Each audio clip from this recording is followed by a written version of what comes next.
এই রেসিপি খেয়ে যদি আপনাদের ভালো না লাগে তাহলে টাকা ফেরত। যাদের বাসায় কেউ সবজি খেতে চায় না, এভাবে ট্রাই করে দেখতে পারেন, সবার অনেক বেশি ভালো লাগবে। প্রথমে একটা কড়াইয়ের মধ্যে সামান্য তেল দিয়েছি, তার মধ্যে 1 কেজি থেকে কিছুটা কম পরিমাণে আমি ঝিঙা নিয়েছি। তো ঝিঙার খোসা আমি কিছুটা রেখেছি আর কিছুটা বাদ দিয়ে দিয়েছি। এখন ঝিঙেগুলোকে হালকা করে একটু ভেজে তুলে নিতে হবে।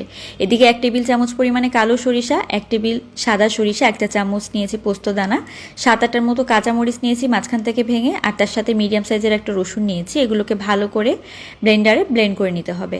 আর তার সাথে ঝিঙেটাকেও যে ভেজে তুললাম সেটাকেও কিন্তু ব্লেন্ডারে একদম মিহি করে ব্লেন্ড করে নিয়েছি।